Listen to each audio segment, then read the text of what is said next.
Hello दोस्तों, नमस्कार। मैं संदीप हूँ। आपके लिए लेकर आया हूँ बहुत ही प्यारी हिंदी कहानी लेकर, जिसका शीर्षक है बेटी। और दोस्तों, ये वीडियो आपके दिल को छू लेगा। वीडियो पूरा देखिएगा। अगर आपके पास ज़रा सा भी टाइम है तो आइए शुरू करते हैं। एक गांव में एक लड़का रहता था जिसका नाम नरेश था। नरेश का विवाह कविता नाम की एक गरीब लड़की से हुआ। उनकी शादी को 5 साल बीत जाते हैं, लेकिन उन्हें कोई संतान नहीं होती। दोनों बहुत ही उदास रहते हैं। नरेश संतान की प्राप्ति के लिए दुनिया भर के डॉक्टर को दिखाता है और कविता का इलाज कराता है। काफ़ी इलाज कराने के बाद नरेश की पत्नी कविता गर्भवती होती है, जिससे परिवार में एक बार फिर से खुशियाँ वापस लौट आती हैं। कुछ दिन बाद नरेश की पत्नी कविता एक लड़की को जन्म देती है। जैसे ही नरेश को मालूम होता है कि कविता ने एक बेटी को जन्म दिया है, यह बात सुनते ही नरेश का सर घूम जाता है, जैसे पैरों के नीचे से ज़मीन निकल जाती है, क्योंकि नरेश संतान के रूप में बेटा देखना चाहता था। बेटे की चाह रखने वाला नरेश बेटी को देखते ही क्रोधित हो जाता है और मासूम सी बच्ची को माँ के पास से उठाकर कहता है, इस लड़की ने मेरे सारे सपने तोड़कर चकनाचूर कर दिए। मैंने अपने बेटे के लिए क्या क्या सपने देखे थे कि बेटा होगा तो यह करूँगा वह करूँगा, मैं इस बच्ची को जिंदा नहीं छोड़ूंगा। इतना कहकर बच्ची को उठा लेता है, लेकिन माँ तो माँ होती है ना। माँ की ममता बेटी के लिए कम नहीं होती। कविता नरेश के पैरों में पड़ जाती है और नरेश के सामने गिड़गिड़ाने लगती है।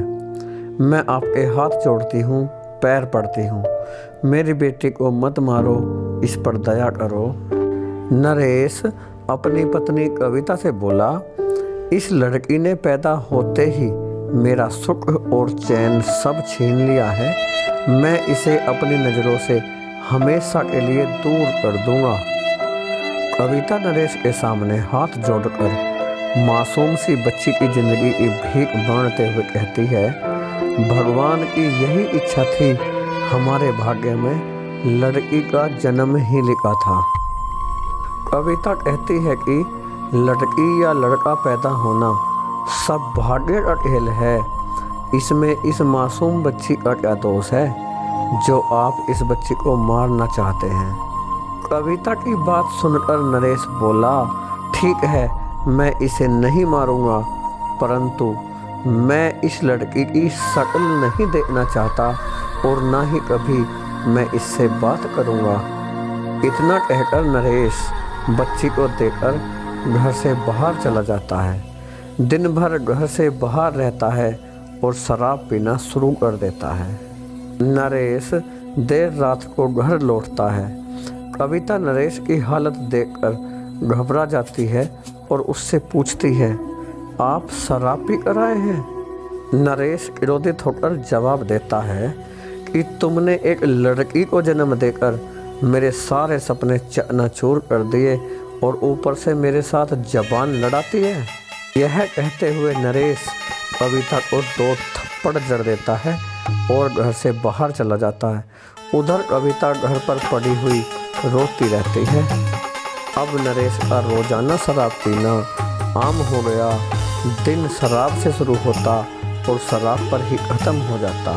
अगर कविता कुछ कहती तो उसकी नरेश पिटाई करने लगा। दिन ऐसे ही बीतने लगे। नरेश रोजाना शराब पीकर आकर कविता की पिटाई करता, लेकिन नरेश अपनी बेटी से कभी भी बात तक नहीं करता था। कुछ समय बाद अब बिटिया 5 साल की हो गई। कविता अपनी बिटिया को दिव्या कहकर पुकारती थी और अपनी बेटी का पूरा ख्याल रखती थी। अब दिव्या 5 साल की हो गई है। माँ को उसकी पढ़ाई की चिंता होने लगी। कविता मन ही मन सोचती है कि दिव्या की पढ़ाई के बारे में वह शाम को नरेश से बात करेगी। शाम को नरेश वही रोजाना की तरह शराब पीकर आता है और जब खाना खाने लगता है तब कविता धीरे से कहती है कि बिटिया 5 साल की हो गई है, अब उसे किसी अच्छे स्कूल में एडमिशन दिलवा दो। बेटी के एडमिशन की बात सुनकर नरेश गुस्से से आग बबूला हो जाता है और अपनी पत्नी कविता से बेटी दिव्या को पढ़ाने के लिए मना कर देता है।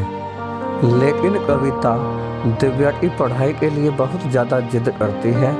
नरेश फिर से कविता की पिटाई करके चला जाता है। दिव्या अपने मम्मी पापा की सारी बातें सुन रही थी। अपनी मम्मी की पिटाई देखकर वह घबरा जाती है और अपनी मम्मी से पढ़ने के लिए मना कर देती है। वह कहती है कि मम्मी, यदि मेरी पढ़ाई को लेकर आपकी पिटाई होती है तो मुझे ऐसी पढ़ाई नहीं करनी। मेरा पढ़ना ज़रूरी नहीं है। शायद मेरे भाग्य में पढ़ना नहीं लिखा है। दिव्या की बात सुनकर कविता रोते हुए दिव्या से कहती है, नहीं बेटी, ऐसा नहीं है। तुम्हारी पढ़ाई ज़रूर होगी, चाहे उसके लिए मुझे कुछ भी करना पड़े। मैं कल तुम्हारा एडमिशन ज़रूर करवाऊंगी। इतना कहकर कविता अपनी बेटी को गले से लगा लेती है। दोस्तों, अगर आपको यह छोटी सी कहानी अच्छी लगी हो तो कमेंट करके ज़रूर बताना। इस कहानी का सेकंड भाग अगर आप देखना चाहते हैं तो ज़्यादा से ज़्यादा कमेंट करके बताएं। आपका प्यारा संदीप हूँ। मिलते हैं नेक्स्ट वीडियो में। जय हिंद, जय भारत।